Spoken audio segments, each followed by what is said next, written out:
Welcome, everybody. Welcome to episode number 116 of Fraternity Foodie. I am your host, Mike Ayalon, CEO of Greek University. We call these episodes Fraternity Foodie because there is nothing like great food to bring people together. Today, we have with us Tori Succi, a Hofstra graduate, health and fitness pro, member of Phi Sigma Sigma sorority, and she's rocking her own podcast called With Love, along with her co-host Lauren, as they talk about topics surrounding body positivity. Welcome to the show, Tori. Hi, thank you for having me. It's such an honor that you guys wanted to interview me. Totally. Listen, we have a lot of common friends here. And hey, I mean, any friend of Dr. Thea Zunick is a friend of mine. That's all I'm going to say. You know, it's been amazing, and she's been so cool because I met her at a conference, and it was just one of those things we were kind of kept in contact and kind of just followed each other. So I'm so excited that she's been following me enough to tell you about me. So thank you. Absolutely. Yeah, she's following you. She's a great person, a great role model. Certainly she's been there and done that. So she's a great person to have in your life. There's no question about it. But our listeners, they want to know about you. So tell us a little bit. You chose Hofstra University for your undergraduate experience. So I'm wondering, why was Hofstra the right choice for you? So Hofstra is actually a really funny story. So I actually wanted to take a gap year. So I had graduated from a performing arts school and I wanted to be a dancer. I wanted to take a gap year to see if that was going to be what I wanted to do. My mom told me no, military or college. And she put me on a college road trip with my cousin who wanted to go see George Mason and all these really elite schools. And I was like, I'm not going. I don't want to go. And then I went to Hofstra's campus, walked around, and I was like, oh my God. And he wanted to apply there. He ended up not going there. I went there. So it was really an amazing story. But the campus and the community that I found there was the right decision for me, for sure. Yeah. It's a great campus. You're absolutely right about the students that go there. Little known fact, I lived in East Meadow for many, many, many years. I still miss Ciro's Pizza, which was like walking distance from my house. And there was a Carvel ice cream store right next door. And it's it was so good. The pizza, the bagels. I mean, I can't get enough. And now I'm living in Nashville and I have none of it. I miss it so badly. I know. I was about to say, any Hofstra student really knows Napolini's pizza, and that's the pizza that we have to eat every time we go. So when I go up to New York tomorrow, actually, we're stopping. We're stopping by. Of course you are. I totally get it. I totally get it. And so you also joined Phi Sigma Sigma sorority. So what made this particular chapter special to you? Yeah. So I wanted to look for a chapter that I found people that were like me in it, right? And I think that's true for any person who's trying to go out for a fraternity or sorority. But the girls that I met at Phi Sig, they didn't care what people thought. How girls really go into the stereotype of what they need to be when they're in college. Like Phi Sig, there were no expectations, at least the girls that I was brought in with. There were no expectations. We were there to have fun, build relationships and friendships, and that was it, really. And that was what I really attracted me to them, because I ended up joining my sophomore year. So I waited out my freshman year. I wanted to kind of see where people were going and what everything was about. I was really skeptical about Greek life at first, and people think that's so funny now because of how involved I am in the Greek world. But I was so skeptical at first. I was like, I am not joining a fraternity and sorority for this stereotype of what we see in movies. And I wanted to make sure that my values, everything fit into the org nationally, but also locally. Right. Well, in hindsight, I'm certainly happy that you went with Phi Sig because it's turned into a wonderful decision for you. I mean, you're all about Greek life, which obviously I love. I think it's amazing. And, another interesting thing is, prior to this whole pandemic, you were working as a campus advisor to Sigma Pi fraternity at Fairleigh Dickinson. Cheers to Iota Phi brothers. And and you were working on things like Greek retreats and event coordination over there at FDU. So, how can today's fraternities and sororities engage online now that all the in-person events aren't happening? Yeah. So, I mean, I definitely think that it's difficult, right? Because I think that when we're recruiting, when we're talking to Greeks and potential new members, that initial contact being person to person and building that relationship is so important. So now having to do it virtually, I think it's more of like taking the time, engaging, figuring out who this person is, so that you know that you're bringing in the right fit. So it's going to take a lot more time, a lot more effort to build those connections and, have that private Zoom call, go on live, talk about your chapter on Instagram. It is a shift, right, from our normal ways, but it's not impossible. And I think that's what we need to be telling our Greeks. It's not impossible. It might take a little bit more time and effort, but it's worth it in the end if you're getting the brothers and sisters that value your chapter locally, but also again nationally, because that's really important. I think that's a disconnect for a lot of our Greeks nowadays. They're looking at their chapter as a silo, as a local chapter, but when you join a Greek organization, you're also representing the organization nationally. So you have to do that research and make sure that you're making the right decision, well-rounded. Yeah, relationships are so key now. It's interesting because my good friend Matt, he works with the Greeks over at Temple University in Philadelphia. And just yesterday, he put a post on Facebook saying that he wants other chapter presidents, former chapter presidents of their fraternities and sororities, to write a letter to today's fraternity and sorority chapter presidents. And it was a really great exercise. So, of course, I immediately started typing up a letter. I emailed it over to Matt. But that's really what I was focusing on. I said in the letter, I was like, I'm not going to pretend to know what it's like to run a fraternity or a sorority during a pandemic, because I know it's got to be really, really hard for you in terms of, just motivation. I'm sure morale is an issue. Everyone has Zoom fatigue, all of these things. But I said, just focus in on the relationships, focus in on the one-on-ones with your brothers and sisters, the one-on-ones with the PNMs. If you do that and you just focus on the relationship, forget about the events, because big events are just not happening right now. But if you Correct. just do the one-on-ones and you focus on the relationships, you can do this. And I think that this is going to be a positive for fraternity and sorority life in terms of returning to the values that we both committed to when we were at the altar and we joined our organization. I can only hope.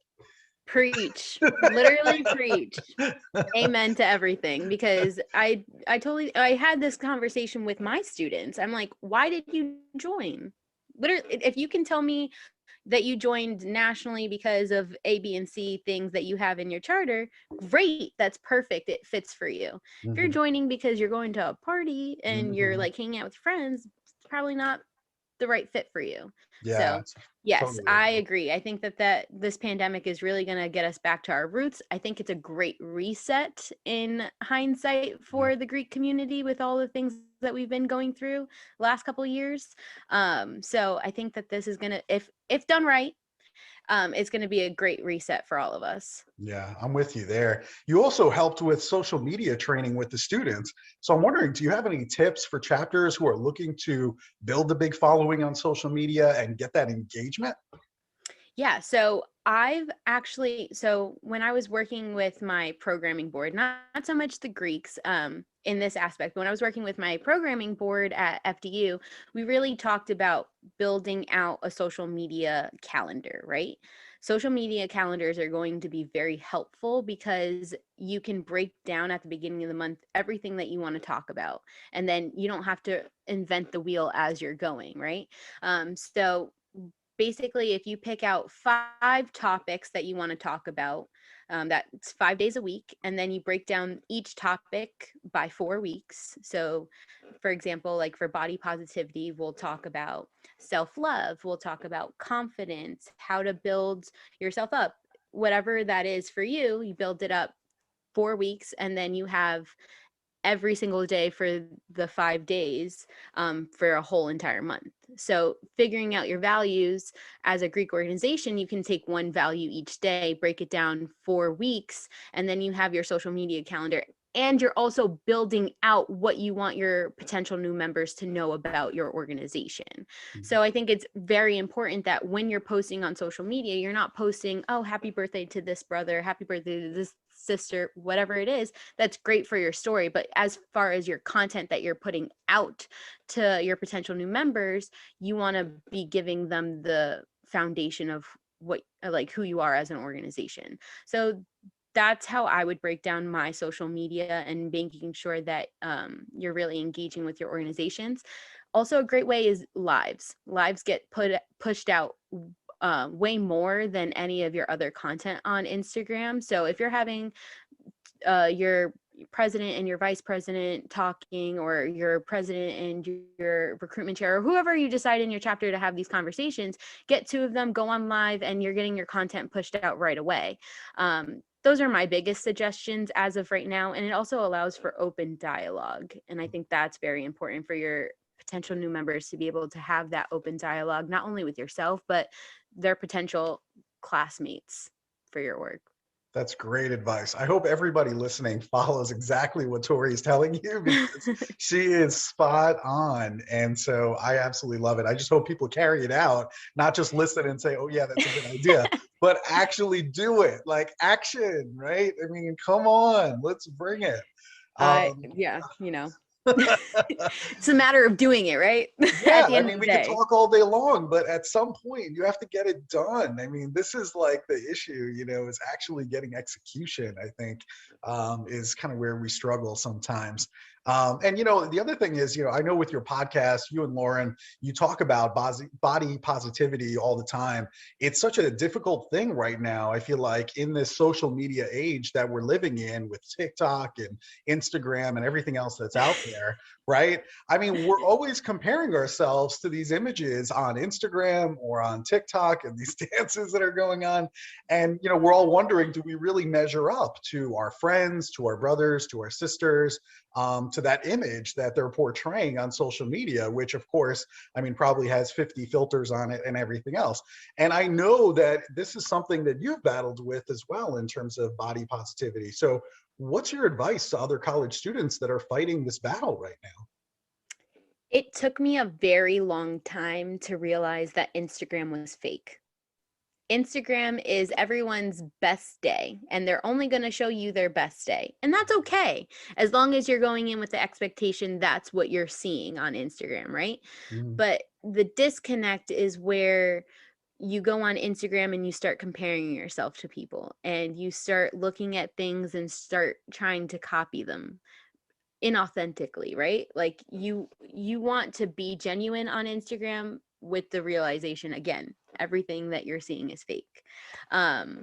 So that was definitely something that we talk about on our podcast a lot, because being a millennial, being a Gen Z person, we've grown up with it, and the expectation that you have to be an Instagram model, or you have to have a really good picture to post on Instagram, is not always the case, and that's okay to have. But body positivity is definitely something that is, I think, moving into the next stage of this movement. Body positivity, in my belief, is a self journey, right? We have to be body positive, but the next step of that is, how do we become body normative? And how do we just, look at someone and not have the preconception of what they need to be because of the way they look.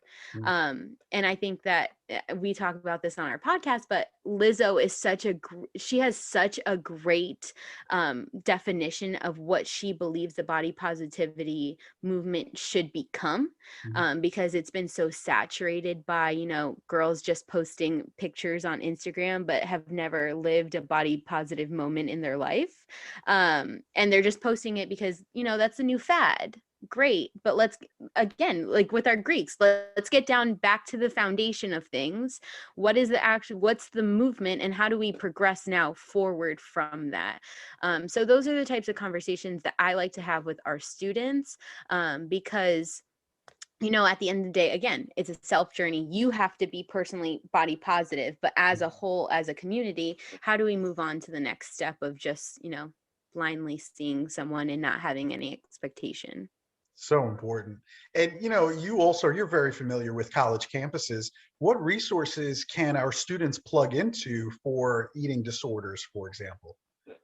Yeah, so there is national organizations, the National Eating Disorder organization that you can actually call, text. They have their times on the website. We can probably pull that up and Hmm. drop them in a link or something. Hmm. But they're great organizations that are anonymous. You can call whenever you're having an issue.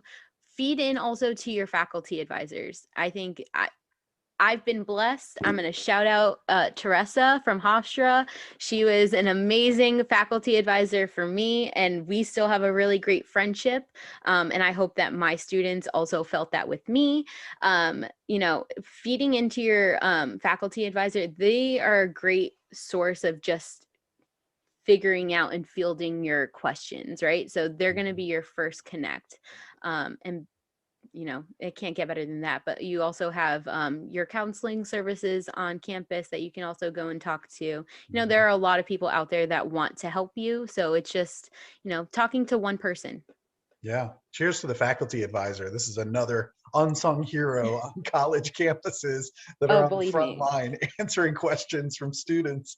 But yeah, that's awesome. Obviously, you've had some really good contacts there that have helped you throughout your times, which is awesome, and that you can pay that back to other students. The other thing is conflict management is another area where you have a whole bunch of experience there. So, how should college students manage the conflict that is going to happen within their chapters or maybe even within their councils? So I didn't get to learn this as much because I mean, I feel like when you're in an organization, you're not thinking about conflict management. You're just like wanting to get things done, and however you can get them done, you get them done, right? When Mhm. you're in it. Then when you're a faculty advisor looking on the outside and then seeing the chapter go through what you already went through is a whole nother ball game. So that was very interesting. And I got to learn this a lot with my IOTA Phi's, um, because, especially I believe our men um, like to just fight things out, right? Like verbally, of course. Hopefully they're not doing it with Hopefully. anything else, right? But they like to fight things out, and when it's their way, and that's it. So when you get to that point and you have to bring your faculty advisor in, I think it's very interesting to sit both of the men down and be able to have these conversations like an adult, right? I Mhm. believe as a faculty advisor, you need to bring your students in and just be real with them, right? There needs to be a level of respect, of course. But I talk to my students like they're my peers because that's the way I believe that they learn best. If we're working like colleagues, right? I'm not there to dictate anything to you. I'm not there to do anything other than advise you. So let's sit down and have a mediation. And I think that that's a way for chapters to be able to do this on their own. I think that if you're using your member at large or your sergeant at arms or whoever it is in your organization to field mediations, I think that that's the best way to do it instead of letting things fester. Because I think that that's where we go wrong in a lot of our chapters is that we're upset and we let it fester, and then it becomes a bigger issue, and then it becomes a chapter issue, and then so on and so forth. So getting it down when you're in the moment and need to have these conversations is the best way. Don't let things fester. Yeah, it's such an important skill, this conflict management. I feel like fraternity members and sorority members are better prepared than most to handle some of those issues. And I think that's what's great about fraternity and sorority. It's the fact that it's democracy, America, right? I mean, Hmm. that we can disagree in our chapter meetings about a way forward, but at the end of the day, my hope is that either with the sergeant at arms or maybe with a faculty advisor, with somebody, that we can get to an agreement and find the best way forward for the entire organization. And we're going to be unified in that, whatever decision that we come to. And I think, the other thing that I think is really important within fraternity and sorority, we always seem to, take votes on whether or not we're going to do something. And then majority rules, right? And so, 60% of the chapter feels one way, yes. 40% says the other way, no. And then we go with the 60% yes, and then we just move on, right? But then it's like, what about the 40% that said no? Like, they, did we just forget about them? Or are we saying they're not important to our organization, right? So I think, rather than just taking the vote, I think it's really important to build consensus. And building consensus is different than just taking a vote. Building consensus is, continuing to work and to hash things out and to try to get everybody to move in the same direction and to show them why, you think this way, and to listen to the naysayers and listen and try to understand why they're saying no, right? And to try to come to a mutual understanding that we're all going to move forward together. And building consensus definitely takes a little bit more time than just taking a vote and moving on. But I think if we do that, we're going to have a healthier chapter. Just my thoughts. I agree. And that also plays into having a very strong executive board. Your executive board, you guys got to be on the same page. You got to know what your party line is and, get together as a consensus within that group first, because if you're not strong, the chapter's not strong. So it comes down, at the end of the day, it comes down to your executive board and who you're choosing for those positions. That's a great point. Hopefully you have good communication with the exec board and you've already met and discussed all of these issues and have a united front before you get into the chapter meeting. That's my hope. Yes. So we'll see. So you and Lauren have this new podcast, With Love, that you've launched. Tell us a little bit more about the podcast. Tell me a little bit more about the kinds of things that you guys are talking about. Yeah, so this really started off as a passion project. Lauren and I have been friends for 20 years. We danced together, we went to school together, and she's been kind of like my ride or die friend for my life.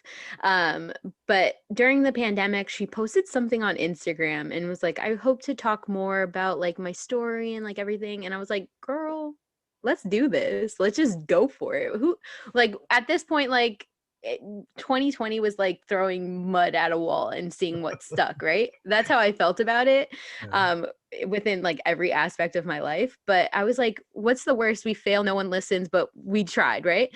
So we started our podcast With Love, with the intention to share our stories as a healing project for the both of us. We are so very surprised that people are interested and are listening to us. So that's a blessing and a half. But we started this to talk more about being a millennial, hopefully talking to our Gen Z going through puberty and, telling them all of the things that we went through, hopefully to help them, right? I wish that someone was there when I was in high school telling me, it's okay that people are telling you negative things, because at the end of the day, your perseverance and everything that you have, the drive that you have within you is going to push you further than any of the people that put you down. And that's what we're here to say. We both had different opposite spectrums of body positivity. And we're just here to share the woman's story and what comes with body positivity. And that's season 1. We're excited to say that we are going to have a season 2. We're going to be talking about relationships and all the different friend relationships, faculty relationships, all different types of relationships and how they affect us as women in the 21st century, millennial Gen Z. And we're really excited that we have an audience that wants to listen to me. I love that, you just answered Lauren's Instagram post and we're like, let's do this. I think, put it out there in terms of your dreams and what you're thinking about, because you never know who's listening and who's going to take you up on that, right? So I think that's I was like, one. who knew? Right. Who knew people wanted to listen to me? Who cared? I think that's great. And I love that you're trying something different, something that you haven't done before. I think that's so important. And I think, for the businesses and the brands that tried something different during the pandemic, kudos to them, because those are the ones that are innovating. Those are the ones that ultimately are going to be really successful. I mean, this podcast took off like a rocket during the pandemic, and I'm just so happy that we started it and we started to grow an audience, because now everybody wants to listen, and now you get, thousands of downloads per episode. And it's fun to just watch it grow from just like this idea to something that, people start to recognize you from the podcast. It's so weird, because people will listen to the podcast that I don't even know. They'll find me in real life, and then they'll pretend like they're my best friend, like they know everything about me. And I'm like, I don't even know who you are, but I'm just so happy that you're happy. And then they want to take like a selfie, and it's like this whole thing. And it's a little weird, because I don't really know them, but they feel like they know me. So, I guess it's working. The 2020, we asked for the little wins, and if we got something bigger than that, Right. Good. Great.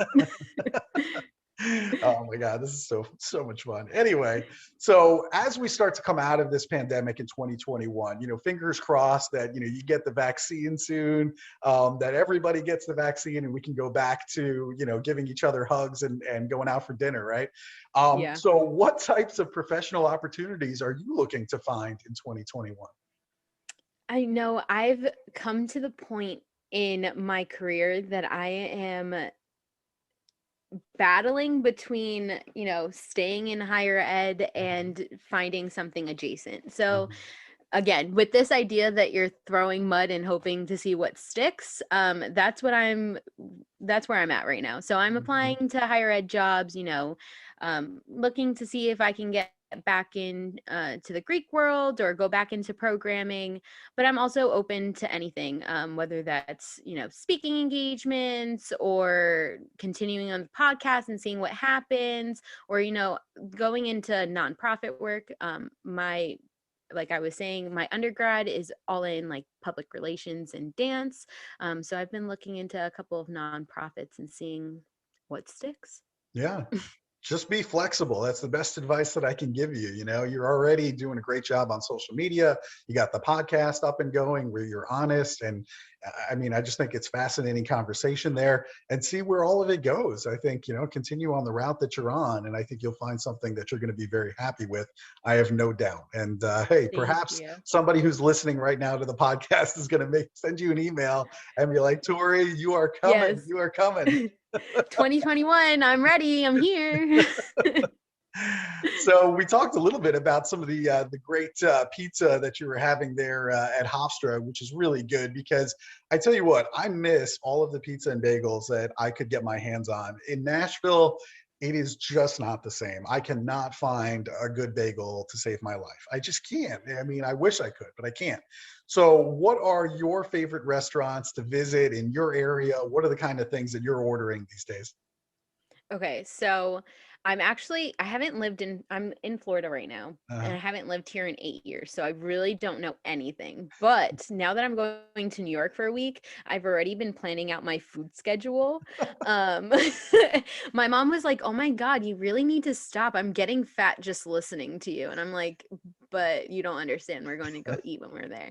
So our first stop is we're going to Liberty Avenue in Brooklyn, and we're going to Joe's Pizzeria, because that's my all-time favorite pizzeria, and it has Zeppels and Italian cookies and all that stuff. So we're going to get that, because can't go to New York and not eat that. Right. And then Bagelicious on Long Island. They're a chain. There's a couple of them, but Bagelicious, I'm going to get all the bagels that I can eat all week.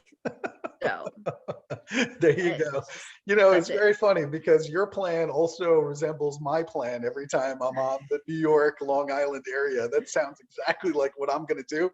And I tell you what, when you go and you have that first bite of pizza or you have that first bagel, it will taste so good to you. Like, you're just going to be like, I'll have to post a picture of me eating the pizza, and I'll have to tag you in it just for you.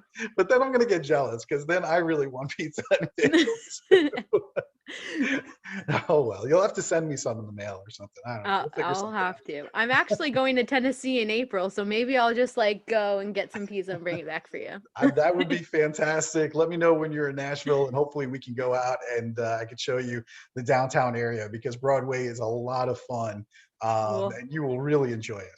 we'll have to. We'll have to. Totally. But I mean, I'm just warning you, you might not want to go back. That is going to be the issue. You're going to have so much fun. You're going to be like, oh my God, I had no idea. So interesting story. Lauren is actually living in Tennessee right now, so I'm going to Nice. visit her. So I'll be there for a full month. So Whoa. Wow. You guys are yeah. going to absolutely blow up the town. If you're going to be here for 30 days, you're definitely going to want to stay with Lauren. I'm just letting you know, you're not going to want to leave. I guarantee it, but you'll tell me if I'm right. I will. I will. All right. So if our listeners want to connect with you on social media, maybe they want to listen to the podcast, where should they go to connect with you? Yeah. So you can follow me personally at Tori loves LUVSU1, or you can follow us on at With Love Tori and Lauren, and that's our podcast page. So feel free to connect, feel free to follow, and listen. I love it. Tori, this has been a lot of fun. Good luck to you and Lauren with the podcast. I think that's absolutely awesome. Cheers to Iota Phi, brothers of Sigma Pi fraternity at FTU. Hopefully you guys are doing well. I know Tori is always cheering for you. And thank you so much. Thank you so much. I think our listeners are really going to enjoy this episode. If you like this, be sure to like and share Tori's episode. We want to make sure that everybody gets to hear all of her words and then check out her podcast as well. So thank you so much for being here. Thanks for having me. Of course, so much fun. All right. And to our listeners, we hope to see you on another episode of Fraternity Foodie. Bye for now.